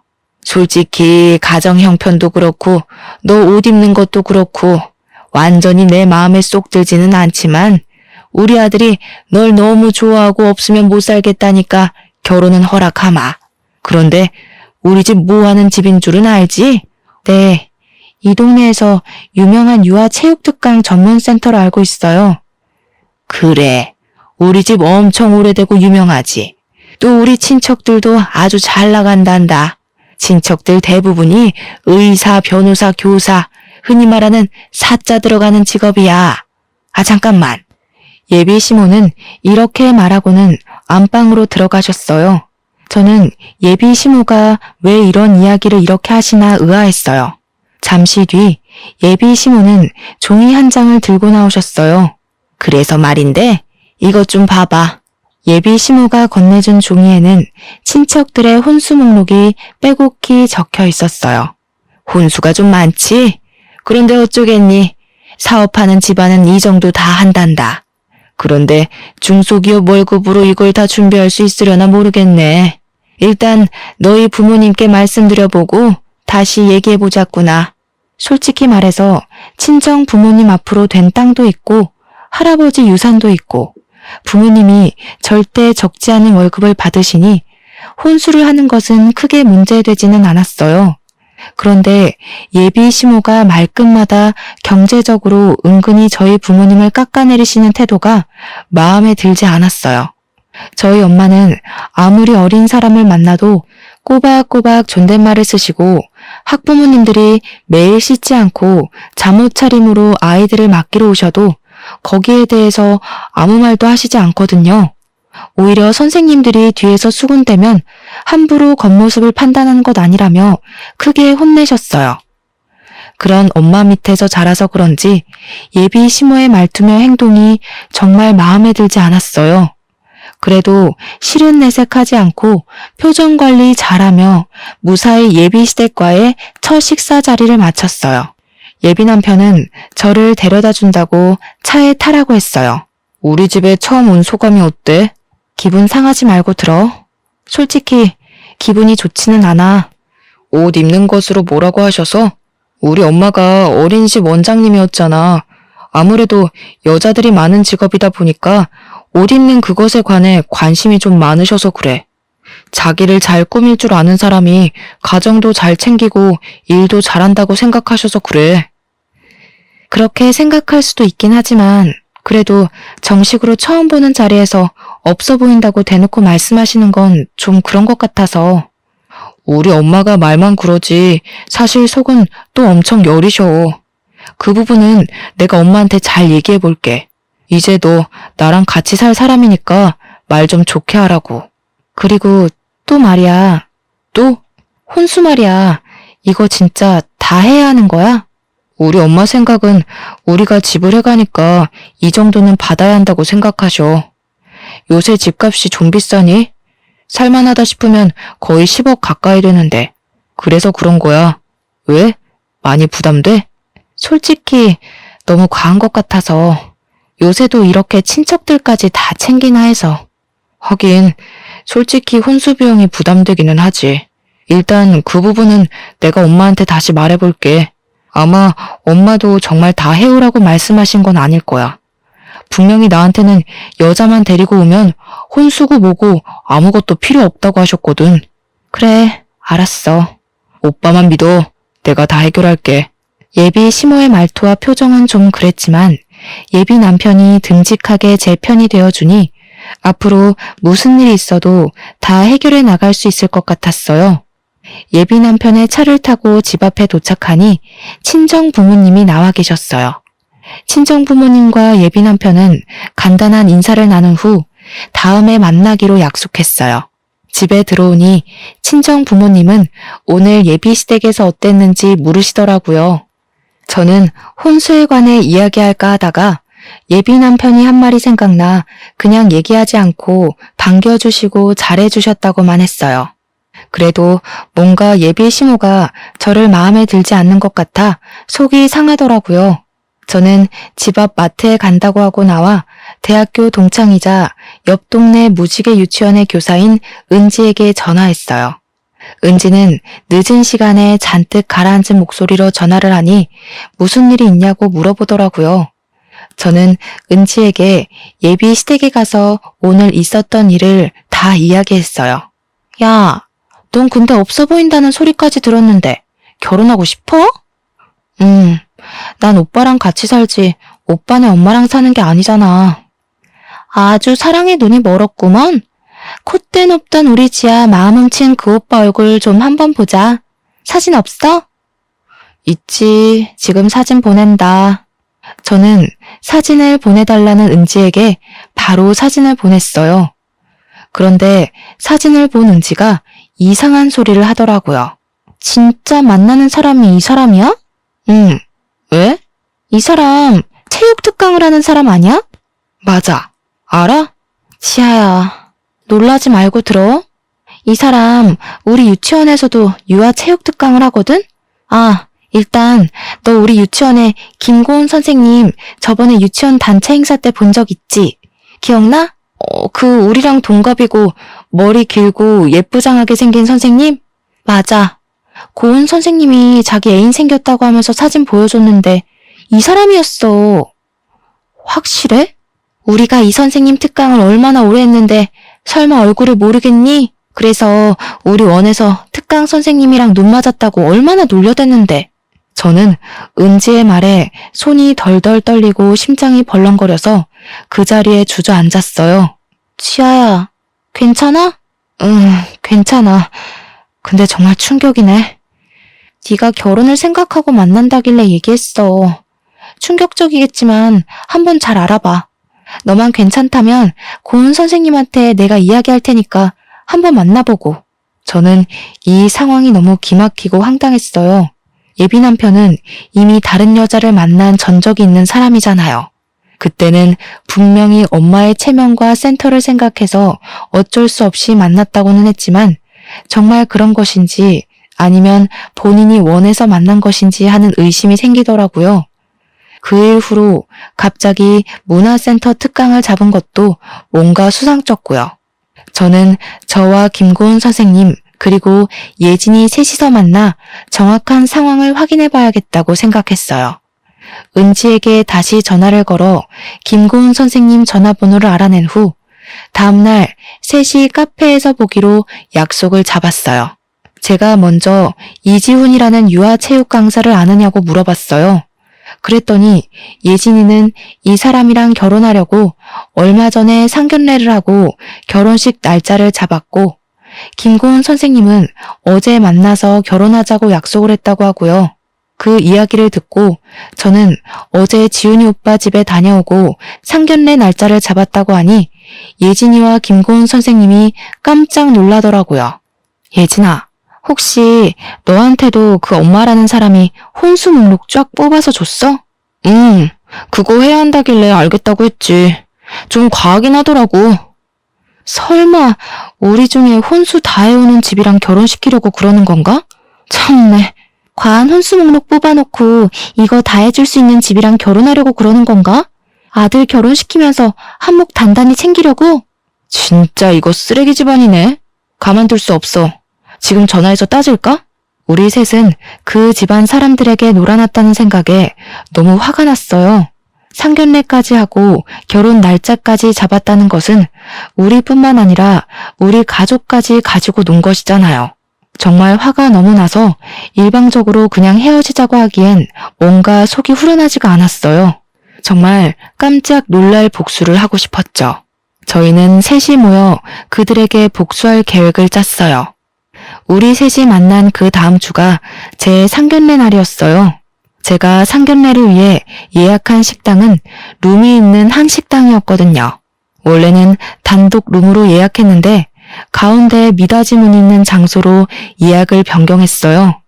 즉, 가운데 문을 열면 대규모 룸이 되고 가운데 문을 닫으면 2개의 룸이 되는 곳이었죠. 그곳에서 한쪽에는 제가 상견례를 하고 다른 쪽에는 예진이와 예진이 부모님, 고은이가 다 대기를 하고 있다가 결정적인 순간에 다 같이 나와 이 사람들을 놀라게 하며 복수하기로 했어요. 그날 복수할 계획을 철저히 세운 후 집에 들어와 부모님께 사실 예비 시댁은 이런 사람들이었고 나는 이 사람과 결혼을 못할 것 같다고 파혼하겠다고 했어요. 그리고 우리의 복수 계획을 낱낱이 말씀드렸죠. 부모님은 처음에는 굳이 이렇게까지 일을 벌여야겠냐며 사람 일은 나중에 어떻게 될지 모르니 그냥 조용히 헤어지라고 하셨어요. 저는 저한테만 그러면 이렇게 화도 나지 않겠지만 우리 가족들까지 이 사람들이 가지고 논 것 같아서 너무 화가 나서 견딜 수가 없다고 말씀드렸어요. 부모님은 저의 이야기를 듣고 제 계획에 동의하셨어요. 드디어 대망의 상견례 날이 다가왔어요. 우리 가족과 예진이네 가족, 고은이는 1시간이나 일찍 와서 가운데 미닫이 문을 닫고 그들을 기다리고 있었어요. 약속한 시간이 되고 예비 시댁 가족이 왔어요. 형식적인 인사를 나누고 밥을 먹고 있는데 예비 시모가 또 어이없는 말을 하더라고요. 근데 우리 바깥 어르신은 그냥 일반 회사 다니신다면서요? 그럼 요새 집값도 비싼데 괜히 집 구하고 뭐하고 하지 말고 그냥 우리 집에서 애들 시작하게 하는 건 어때요? 아무리 그래도 지아도 일하는데 시어른들 모시고 사는 건 아닌 것 같은데요. 안사돈, 우리 이제 가족인데 서로 같이 살며 정부치고 살아야죠. 저희야 시집 구하는 거 어렵지는 않지만 그 집안의 가전제품이나 가구들 다 드리려면 사돈도 부담스럽지 않겠어요? 저희한테 혼수도 준비하셔야 하는데. 혼수요? 지아에게 혼수 얘기 못 들으셨어요? 예, 너 엄마한테 얘기 안 했니? 예비 시모는 왜 모르냐는 표정을 지으며 이전에 제게 보여준 친척들의 혼수 목록을 저희 부모님께 보여드렸어요. 저희 친척들이 다들 사자 직업을 가졌거든요. 의사도 있고 변호사도 있고 뭐 그래요. 그래서인지 다들 결혼할 때마다 아주 혼수가 빵빵해요. 저도 많이 받았고요. 그래서 이 정도는 기본으로 하셔야 해요. 사돈, 그래도 이것은 너무 과한 거 아닌가요? 어머, 우리 바깥사돈 모르는 소리 하시네. 요새 이 정도는 기본이에요. 제 지인 딸은 이보다 더 많이 혼수 마련해서 가더라고요. 이 정도도 못하면 사실 고민이 좀 될 것 같은데. 그래요? 다들 이 정도 혼수는 준비해 가나 봐요. 그럼요. 사실 저번에 우리 아들 쫓아다니던 여자애가 한 명 있었거든요. 그런데 우리 아들이 지아가 그렇게 좋다고 해서 그 집 여자애 만나지 못하게 할 명목으로 우리 집에 시집 오려면 이렇게 혼수 다 해와야 한다고 했더니 알겠다고. 자기 친구는 이것보다 혼수 더 준비하던데 이 정도는 너무 간소하다고 하던데요. 예비 시모가 온갖 시건방진 표정으로 한창 얘기하는데 중간 문이 열렸어요. 그리고 화난 표정으로 예진이 부모님이 등장하셨죠. 예비 시모는 예진이 부모님을 보고 깜짝 놀라 마시던 물을 그대로 뿜었어요. 지금 그 얘기는 우리 예진이 말하는 것이오? 아니 바깥 사돈이 어째서 여기에 계세요? 바깥 사돈이요? 도대체 당신의 바깥 사돈은 저분입니까? 아니면 저입니까? 지금 이게 뭐 하시는 짓입니까? 이보세요. 순진한 애들 깨어서 이게 지금 뭐 하는 짓이에요? 진짜 이 사람 안 되겠네. 제 아들 결혼시키면서 장사하세요? 장사라니요? 사실이지 않나요? 아들 결혼시킨다는 명목으로 이 집 저 집 부모들 만나며 어느 집에서 돈을 더 많이 뜯어낼 수 있는지 저울질하고 있었던 것 아닌가요? 아니에요. 무슨 그런 섭섭한 말씀을 하세요. 저 나름 사명감 가지고 어린이집 원장까지 했던 사람입니다. 제가 설마 그랬겠어요? 그게 아니면 뭔데요? 저는 제 딸 이 집으로 시집 못 보내니까 그런 줄 아세요. 애들 결혼 없었던 일로 합시다. 저도 예진이 이 집 못 보냅니다. 결혼 다 없던 일로 해요. 그러시지들 말고 잠깐 제 얘기 좀 들어보세요. 무슨 얘기요? 이 상황에서 할 얘기가 더 남았나요? 저는 할 얘기 없습니다. 같이 얘기하는 시간도 아깝네요. 지금 당신 머리털 다 뽑아버리고 싶은 거 꾹 참고 있으니까 더는 붙잡지 마세요. 예진이 부모님은 예진이의 손을 잡아 끌고 그 자리를 나왔어요. 저와 저희 부모님도 그 뒤를 따라 식당을 나왔죠. 집으로 돌아오며 이상한 남자 만나서 부모님께 겪지 않아도 될 일을 겪게 만든 것 같아서 죄송하다고 했어요. 부모님은 결혼하고 나서 실체를 알고 이혼하는 것보다 차라리 지금 알아서 파혼으로 끝낸 게 다행이라고 하시며 그런 얘기 하지 말라고 위로해 주셨어요. 폭풍이 휘몰아친 주말이 지나고 월요일이 되자마자 엄마는 체육 특강을 취소했어요. 유치원 선생님들은 예비 남편의 수업이 너무 좋았는데 왜 갑자기 취소하시냐고 너무 아쉽다고 하셨지만 저희 엄마는 별다른 말씀은 안 하시고 그냥 일이 있어서 취소한다고 하셨어요. 예비 남편은 그 뒤로 연락도 없고 그렇게 우리는 다시 볼 일이 없을 줄 알았어요. 일주일 정도가 지났을까요? 예비 남편에게 전화가 왔어요. 한 번만 만나자고요. 만나기 싫었지만 저도 남편도 비슷한 업종에서 일하니 언젠가는 다시 볼 수도 있으니 헤어질 때 깔끔하게 끝내야겠다는 생각에 만나기로 했어요. 잘 지냈니? 그동안 많이 후회했어. 정말 미안해. 미안? 됐고 오늘 내가 이렇게 나온 이유는 깔끔하게 정리하려고 온 거야. 그러지 말고 우리 엄마도 너한테 정말 미안하다고. 혼수고 뭐고 다 필요 없고 그냥 몸만 와도 된다고 하시더라. 우리 다시 시작하면 안 될까? 오빠는 꼴을 보고도 결혼하자는 말이 나와? 그리고 다시 시작? 예진이랑 고은이는 어쩌고 나한테 와서 결혼을 하재. 엄마의 부탁에 어쩔 수 없이 예진이도 보고 고은이도 만났지만 항상 내 마음속에는 너뿐이었어. 진짜야. 엄마의 부탁? 오빠는 엄마가 부탁하면 결혼도 하고 이혼도 하겠다. 그치? 말도 안 되는 소리 하지 말고 난 간다. 우리 이제 2번 다시 보지 말자. 이렇게 저와 예비 남편은 헤어졌어요. 이제 정말 이대로 끝인 줄로만 알았어요. 저는 다시 예전처럼 저만 바라봐주는 아이들을 보며 마음의 상처를 치유하고 있었죠. 그렇게 며칠이 지났는데 유치원에 올 사람이 없는데 유치원에 벨이 울리더라고요. 저와 엄마가 인터폰을 보니 어떻게 알았는지 예비 시모가 있는 것이 아니겠어요? 엄마는 더는 할 말도 없고 지금 수업 중이니 가시라고 했어요. 그런데 나올 때까지 기다리겠다는 거예요. 솔직히 학부모들이 이 모습을 보면 곤란할 것 같아 저와 엄마는 일단 나갔어요. 무슨 일이시죠? 지금 아이들 있으니 오랫동안 얘기 못해요. 예, 그러시죠. 본론만 바로 말씀드릴게요. 사실 우리 센터가 여기 유치원과 계약이 안 되면 수익이 전혀 나지가 않아요. 아시잖아요. 특강을 하는 업체들은 유치원이 계약 해지되면 그 길로 먹고 살 방법이 없는 거. 그래서 아들이 유치원과 좋은 관계 유지해서 센터 좀 잘 운영해보고자 하는 욕심에 그랬던 거예요. 아무리 그래도 그렇지 사람 마음 가지고 그런 장난을 칩니까? 다 부족한 이 어미 탓입니다. 부디 노여움 푸시고 다 제 탓하시고 우리 아들과 지아 결혼시키면 안 될까요? 사실 저는 지아가 얘기 안 해서 우리 안사돈이 이렇게 좋은 유치원 원장님이신지도 몰랐네요. 정말 죄송해요, 안사돈. 안사돈이요? 정말 염치도 없고 경우도 없으시네요. 이게 사과로 어디 끝날 일인가요? 예비 시모는 완강하게 반대하는 엄마 앞에서 갑자기 무릎을 꿇었어요. 아니, 이게 지금 뭐 하시는 거예요?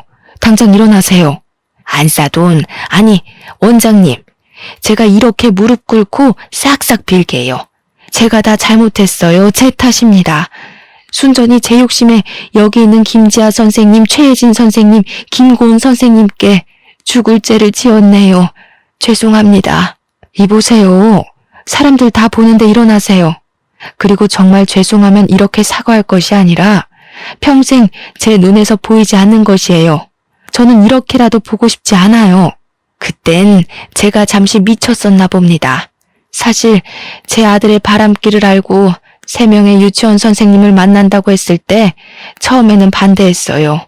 그런데 한편으로는 친척들이 부유한 며느리를 얻어 혼수를 엄청 많이 받는 것을 보니 저희도 며느리에게 조금이라도 더 혼수를 받고 싶었어요. 물론 유치원과의 관계도 더 좋게 유지하고 싶었고요. 그래서 제 욕심에 3명의 선생님 다 만나보고 가장 우리에게 이익이 되는 집안으로 정하자고 했었어요. 제가 정말 미쳤었나 봐요. 죄송해요. 정말 더는 못 듣겠네요. 제발 가세요.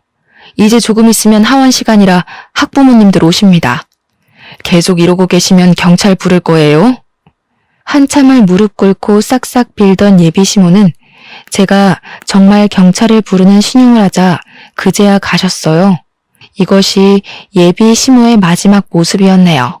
이 일이 있고 며칠 뒤에 유치원 선생님께서 이거 원장 선생님과 저 아니냐며 동영상을 보여주셨어요. 보니까 우리 유치원 앞에서 엄마와 저 그리고 예비 시모가 함께 있던 날의 모습이 찍힌 영상이었어요. 얼굴은 모자이크 처리가 되었지만 대화 내용이 비교적 정확히 녹음되어 있었고 배경을 보았을 때 누가 봐도 저와 저희 엄마 그리고 예비 시모였어요. 이걸 어디서 보셨냐고 물으니 그날 예비 시모가 무릎 꿇고 난리를 칠 때 지나가던 누군가가 찍어서 인터넷에 올린 거예요. 이 영상은 유명 유아체육 강사의 사생활이라는 제목으로 인터넷에 삽시간에 퍼졌죠. 맘카페에서도 난리가 났어요. 아이들을 가르친다는 특강 강사가 무려 3달이나 걸쳐서 파혼당한 내용까지 퍼지고 센터 이름, 예비 신모와 예비 남편의 얼굴까지 예비 시댁의 신상이 탈탈 털렸어요. 맘카페 회원들은 감히 남의 가정을 파탄내는 강사에 우리 아이들을 맡길 수 없다며 예비 시댁이 운영한 센터의 특강 수업을 거부하는 사태가 벌어졌어요. 이에 유치원과 어린이집도 학부모들이 이렇게까지 결사반대를 하니 어쩔 수 없이 모두 센터와의 계약 해지를 했어요. 그래서 결국 저의 시댁이 될 뻔했던 센터는 쫄딱 망해서 문을 닫고 지금은 어디에서 뭐하고 살고 있는지도 모르는 상황이랍니다. 여기까지가 저의 파혼 이야기입니다. 이번 일을 겪으면서 겉모습으로 사람을 섣불리 판단하지 않고 모든 사람을 존중하며 사셨던 훌륭하신 부모님께 평생이 잊지 못할 상처를 드린 것 같아 너무 죄송스러울 따름이에요. 부모님께 이런 말을 하면 결혼 전에 미리 한 것이 다행이니 그런 말 하지 말라고 하시는데 그래도 여전히 큰 불효를 저지른 것 같아 죄송하네요. 저는 이제 유치원에서만큼은 저를 엄마로 생각하고 제가 어떤 옷을 입고 못생긴 표정을 지어도 저를 보며 활짝 웃어주는 순수한 보라 유치원 아이들만 바라보고 살려고요. 물론 이러다 정말 운명의 상대가 제 앞에 나타나서 결혼을 생각할지도 모르겠어요. 그러나 또다시 그런 기회가 온다 해도 지금처럼 사랑에 눈이 멀어 부모님의 가슴에 못을 박는 일은 절대 하지 않을 거라 다짐을 해봅니다. 마지막으로 항상 제 편이 되어주시고 누가 봐도 정직한 삶을 살아오신 우리 부모님 너무 사랑합니다. 그리고 언제나 나를 웃게 하는 보라 유치원 아기들아, 너희들은 내 삶의 활력소란다. 사랑해. 지금까지 저의 사연 들어주셔서 감사합니다.